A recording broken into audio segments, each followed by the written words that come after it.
Good morning guys, আজি আপোনালোকক দেখাম মই জেলপি কেনেকৈ বনায় হা। ঠিক আছে, আমাৰ কাৰিকৰ বাবুৱে মানে তৈয়াৰ কৰি আছে, কেনেকৈ বনায় আপোনালোকক এতিয়া দেখাম হা। তো এইটো দেখিছে, কাৰিকৰ বাবুৱে পূৰা জেলপিৰ কাৰণে ৰেডি কৰি থৈ দিছে। কিহে কিহে দিয়? ময়দা।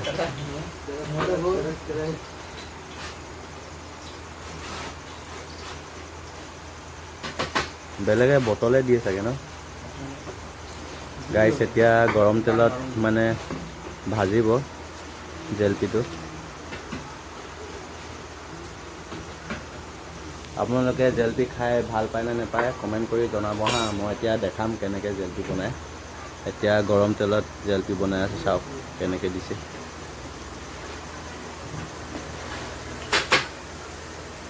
আপোনালোকেও ঘৰতে জেলপি বনাব পাৰিব, মানে যোনবোৰ এইবিলাক গম পালে গ'ল কি দিব লাগে কি দিব নালাগে, তো নিজে ঘৰতে বনাই খাব পাৰিব।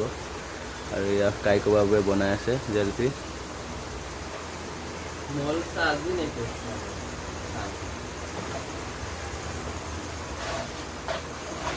ইয়াতে মিঠাটো মিক্স কৰি থৈ দিছ নেকি?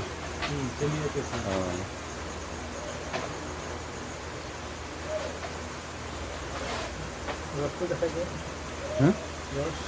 ৰস কোনটো? এইটো গাইছ ইয়াতে মিক্স কৰিব।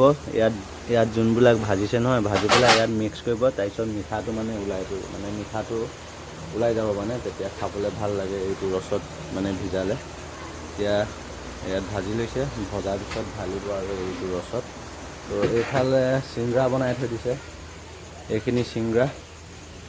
এইখিনি এতিয়া দোকানত যাব, মই নিচাগে নাইবা টমটমত যাব। তো এইটোৱে ইনফৰ্মেটিভ ভিডিঅ' হিচাপে দেখাইছিলোঁ জেলপি কেনেকৈ বনায়। আকৌ এবাৰ দেখাই দিছোঁ, এইটো চাই লওক।